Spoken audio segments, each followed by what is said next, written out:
ലഹരിക്കെതിരെ ദേശീയ തലത്തിൽ യുവജന മുന്നേറ്റ പദ്ധതിയായ നശാമുക്തി യുവ ഫോർ വികസിത് ഭാരത് സങ്കൽപ് അഭിയാന് തുടക്കം കുറിച്ച് പ്രധാനമന്ത്രി നരേന്ദ്രമോദി. ലഹരി കേവലം ശരീരത്തെ മാത്രമല്ല, കുടുംബത്തിന്റെയും രാജ്യത്തിന്റെയും സ്വപ്നങ്ങൾ തകർക്കുമെന്ന് പ്രധാനമന്ത്രി പറഞ്ഞു. സദ്ഗുരു ശ്രീ മാതാമൃതാനന്ദമയി ദേവി ഉൾപ്പെടെ ആത്മീയ ഗുരുക്കളുടെ ആശീർവാദത്തോടെ രാജ്യത്തെ ലഹരി മുക്തമാക്കാനും ആകുമെന്ന് ഫരീദാബാദ് അമൃത ആശുപത്രിയിലെ ഉദ്ഘാടന ചടങ്ങിൽ പങ്കെടുത്ത കേന്ദ്രമന്ത്രി മൻസുഖ് മാണ്ഡവ്യ പറഞ്ഞു.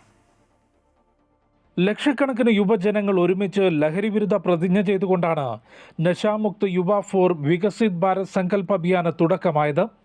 ലഹരി ഉപയോഗിക്കുന്നവരെ അതിൽ നിന്ന് പിന്തിരിപ്പിക്കുകയും യുവാക്കളെ ലഹരിക്കെതിരായ പ്രവർത്തനങ്ങളുടെ അംബാസഡർമാരാക്കി മാറ്റുകയുമാണ് പദ്ധതിയുടെ ലക്ഷ്യം. 100 ആഴ്ച നീണ്ടു നിൽക്കുന്ന പദ്ധതിയുടെ ഉദ്ഘാടനം പ്രധാനമന്ത്രി നരേന്ദ്രമോദി നിർവഹിച്ചു. വികസിത ഭാരതം എന്ന ലക്ഷ്യം കൈവരിക്കാൻ ശാരീരികമായും മാനസികമായും ആരോഗ്യമുള്ള യുവത്വം അനിവാര്യമാണെന്ന് അദ്ദേഹം പറഞ്ഞു.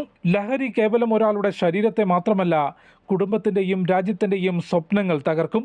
ലഹരി ഉപേക്ഷിച്ചു വരുന്നവർക്ക് പിന്തുണയും അവസരവും നൽകണമെന്നും പ്രധാനമന്ത്രി പറഞ്ഞു. വികസിത് ഭാരത് സങ്കൽപ് അഭിയാൻ के लिए नशा मुक्त युवा,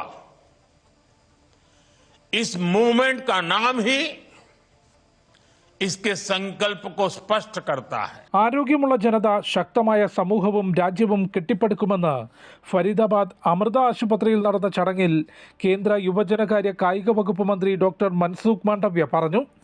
അമ്മ ഉൾപ്പെടെ ആത്മീയ ഗുരുക്കളുടെ ആശീർവാദത്തോടെ രാജ്യത്തെ ലഹരി മുക്തമാക്കാനാകുമെന്നും അദ്ദേഹം വ്യക്തമാക്കി.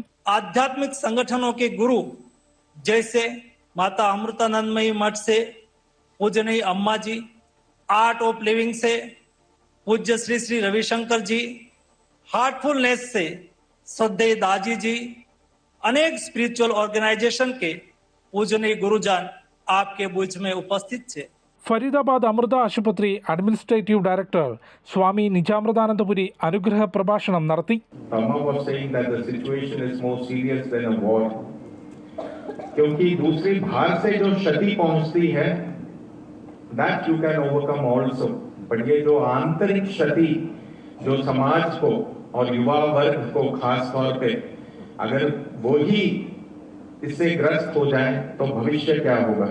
യുവജനകാര്യ മന്ത്രാലയം secretary doctor Pallavi Jain Govil, additional secretary Nitesh Kumar Mishra, medical director doctor Sanjeev Kumar Singh, Amrita ആശുപത്രിയിലെ ജീവനക്കാരും വിദ്യാർത്ഥികളും ചടങ്ങിൽ പങ്കെടുത്തു.